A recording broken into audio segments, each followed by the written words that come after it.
Everyone welcome to अक्षांश classes. तो आज हम डिस्कस करेंगे हाइजनबर्ग अनसर्टेनिटी प्रिंसिपल। तो ये क्या है? ये बहुत इंपॉर्टेंट टॉपिक है, बहुत इंटरेस्टिंग भी है काफ़ी। तो देखो, हाइजनबर्ग क्या थे? एक जर्मन फिजिस्ट थे। उन्होंने 1927 में एक प्रिंसिपल दिया था। वो प्रिंसिपल एकदम ना, मतलब जो बोहर मॉडल हमने पढ़ा है उसके काफ़ी अपोजिट काम करता है। तो उन्होंने क्या कहा था? उन्होंने कहा था कि किसी भी माइक्रोस्कोपिक पार्टिकल की जो पोजीशन है और उसका एग्जैक्ट मोमेंटम है वो एक साथ हम डिटरमाइन नहीं कर सकते।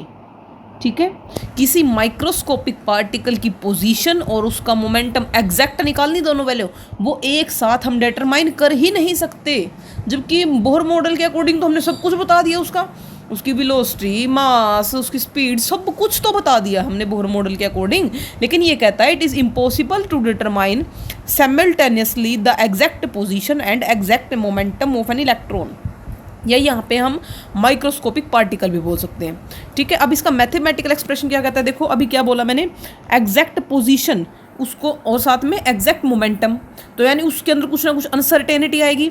तो हम यह लेते हैं delta X into delta P X is greater than equal to H upon 4 pi.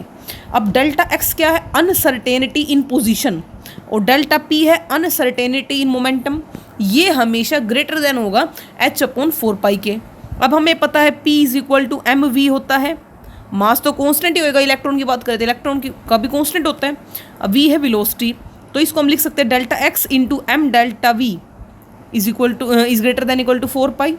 अब m को अगर हम इधर ले आते हैं तो ये हो जाएगा delta X into delta V is greater than equal to H upon 4 pi m। ये है हमारा Heisenberg uncertainty principle. Most important topic है ये। ठीक है, अब आगे देखो, इसने ये बता रखा है। अब देखो, अगर हम इसमें बात करते हैं, अगर इसमें डेल्टा एक्स की वैल्यू बहुत छोटी होगी तो जो डेल्टा पी है वो अपने आप बड़ा हो जाता है। यानी अगर हम एग्जैक्ट पोजीशन को निकालने की कोशिश करेंगे तो मोमेंटम एग्जैक्ट नहीं निकाल सकते। अगर हम मोमेंटम को एग्जैक्ट निकालने की कोशिश करते हैं तो पोजीशन नहीं निकाल सकते। लेकिन इसका एक पॉइंट इंपॉर्टेंट है, वो क्या है कि इसमें हम सिर्फ माइक्रोस्कोपिक पार्टिकल्स की बात कर रहे हैं, मैक्रोस्कोपिक पार्टिकल्स की बात यहाँ पर नहीं करी जाती, और इसीलिए इलेक्ट्रॉन की बात कर रहे हैं। ठीक है, कि अगर इलेक्ट्रॉन की अगर हम पोजीशन निकाल देते हैं तो उसकी वेलोसिटी नहीं बता सकते, वेलोसिटी निकाल लेंगे एग्जैक्ट तो पोजीशन नहीं बता पाएंगे। ठीक है, तो ये है इसके अंदर। अब देखो, जो अनसर्टेनिटी प्रिंसिपल है can be best understood with the help of an example. अब एग्जांपल लेके बताते हैं हम। Suppose you are asked to measure the thickness of a sheet of paper with an unmarked metre stick. ये कह रहा है कि अगर हम ये बोल दें कि थिकनेस निकालो किसी पेपर की और हमें एक मीटर स्टिक दे दे जिस पे मार्क ही नहीं है, obviously the result obtain would be extremely inaccurate and meaningless. अगर उसके ऊपर कुछ लिखा ही नहीं हुआ जो हमारा जिससे हमें मेज़र करना है, तो हम कैसे बता पाएंगे? मीनिंगलेस आएगी जो हमारा रिजल्ट आएगा वो तो इसीलिए ये इसका एग्जाम्पल है एक तरह से। तो you should use an instrument graduated in unit smaller than the thickness of the sheet of paper. तो हम एक ऐसी यूनिट का यूज़ करना चाहिए जो उसकी थिकनेस से भी छोटी है। अगर हम उसे बड़ी यूनिट का यूज़ करेंगे तो हम बता ही नहीं सकते, उसे छोटी यूनिट का यूज़ करेंगे तब हम उसको बता सकते हैं। तो इसी तरह से हम जो इलेक्ट्रॉन है, अगर हम उसको पॉइंट चार्ज मान रहे हैं तो हम क्या करेंगे, एक तरह से उसकी जो अगर पोजीशन को बताने की कोशिश करते हैं तो हम उसकी वेलोसिटी नहीं बता पाते, और वेलोसिटी को अगर हम आइडेंटिफाई करने की कोशिश करते हैं तो पोजीशन को नहीं बता पाते कि एक्यूरेट पोजीशन है कहाँ पर उसकी। ठीक है, अब देखो आगे सिग्निफिकेंस क्या है इसका अनसर्टेनिटी प्रिंसिपल का। Heisenberg uncertainty principle is that it rules out existence of a definite path or trajectory of electrons and other similar particles। ये कह रहे कि इसका यूज़ करके ना हम जो उसका पाथ है, क्योंकि अगर हमें ये पता होगा कि इलेक्ट्रॉन कहाँ कहाँ से मूव कर रहा है तो हम उसका एग्जैक्ट पाथ बता सकते हैं। तो उसकी जो ट्रेजेक्ट्रीज है, ट्रेजेक्ट्री का मतलब जहाँ जहाँ वो डिटरमाइन हुआ उसकी लोकेशन कहाँ कहाँ रही है, तो उसके बारे में हम अलग अलग मोमेंट पे जब पता चलेगा तो हम उसकी बता सकते हैं कि वो एक्चुअल में उसका पाथ कहाँ था। If we know where a body is at a particular instant and also we know its velocity and force acting on it at that instant, we can tell where the body be some time later। अगर हमें उसका path पता है, मान लो जो electron है ये बीच में न्यूक्लियस, ये इलेक्ट्रॉन है, एक टाइम पे इलेक्ट्रॉन यहाँ है यहाँ है यहाँ है, हमें एग्जैक्ट टाइम भी पता है किस टाइम पे कहाँ था, तो हम आगे वाला पाथ बता सकते हैं कि इतने टाइम बाद इलेक्ट्रॉन कहाँ पर एग्जिस्ट करेगा। ठीक है, तो ये भी हमें इससे पता चल जाता है। लेकिन अगर हमें ये बोले कि उसकी पोजीशन भी बताओ और वेलोसिटी भी बताओ एक साथ, तो वो हम डिटरमाइन नहीं कर सकते। ठीक है, the effect of Heisenberg uncertainty principle is significant only for the motion of microscopic object and negligible for that of macroscopic object.